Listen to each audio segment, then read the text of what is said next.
जय माता दी। तीसरा अध्याय। सेनापतियों सहित महिषासुर का वध।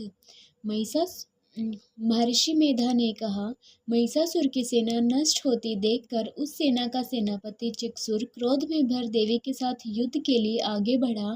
वह देवी पर इस प्रकार बाणों की वर्षा करने लगा मानो सुमेरु पर्वत पानी की धार बरसा रहा हो। इस प्रकार देवी ने अपने बाणों से उसके बाणों को काट डाला और उसके घोड़े व सारथी को मार दिया। साथ ही उसके धनुष और ऊंची ध्वजा को भी काटकर नीचे गिरा दिया और उसका धनुष कट जाने के पश्चात उसके शरीर के अंगों को भी अपने बाणों से बींध दिया।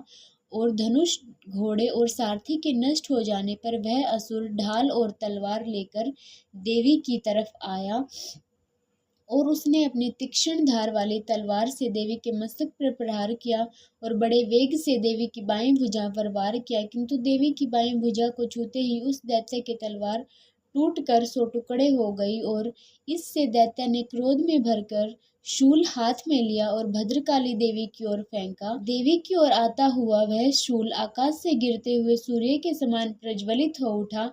उस शूल को अपनी ओर आते हुए देखकर देवी ने भी शूल छोड़ा और महासुर के शूल के 100 टुकड़े कर दिए और साथ ही महासुर के प्राण भी हर लिए।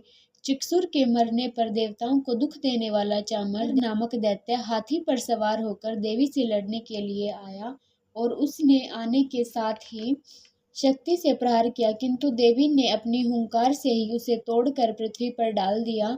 शक्ति को टूटा हुआ देखकर दैत्य ने क्रोध में लाल होकर शूल को चलाया, किंतु देवी ने उसको भी काट दिया। इतने में देवी का सिंह उछलकर हाथी के मस्तक पर सवार हो गया और दैत्य के साथ बहुत ही तीव्र युद्ध करने लगा। फिर वह दोनों लड़ते हुए हाथी पर से पृथ्वी पर आ गए और दोनों बड़े क्रोध से लड़ने लगे।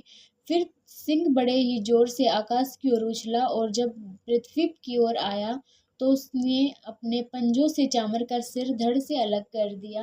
क्रोध में भरी हुई देवी ने शिला और वृक्ष आदि की चोटों से उदगर को भी मार दिया। कराल ने दांतों, मुक्कों और थप्पड़ों से चूर्ण कर डाला। क्रुद्ध हुई देवी ने गदा के प्रहार से उद्यत दैत्य को मार दिया और भिंदीपाल ने वाशकल को बाणों से ताम्र तथा अंधक को मौत के घाट उतार दिया। 3 नेत्रों वाली परमेश्वरी ने त्रिशूल से उग्राश्य, उग्रवीर्य और महाहनु नामक राक्षसों को मार गिराया।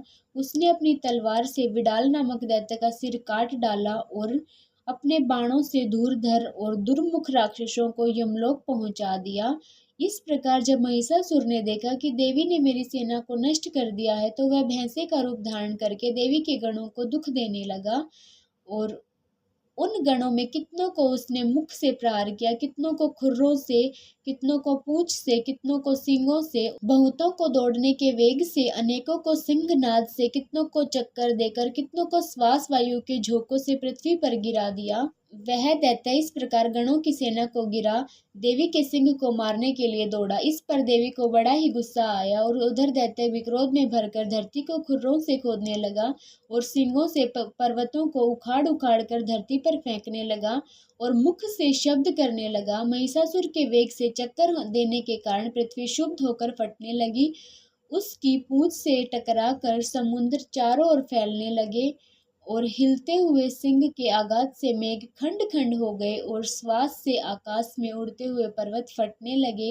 इस तरह क्रोध में भरे हुए राक्षस को देख चंडिका को भी क्रोध आया और वह उसके मारने के लिए क्रोध में भर गई और देवी ने पाश फेंक कर दैत्य को बांध लिया और उसने बंध जाने पर दैत्य का रूप त्याग दिया और वह सिंह का रूप लिया। और जो ही देवी उसका सिर काटने के लिए तैयार हुई तो उसने पुरुष का रूप धारण कर लिया जो कि हाथ में तलवार लिए हुए था, परंतु देवी ने तुरंत ही अपने बाणों के साथ उस पुरुष को उसकी तलवार ढाल सहित बींध डाला और इसके पश्चात वह हाथी के रूप में दिखाई देने लगा और अपनी लंबी सूंड से देवी के सिंह को खींचने लगा और गरजने लगा।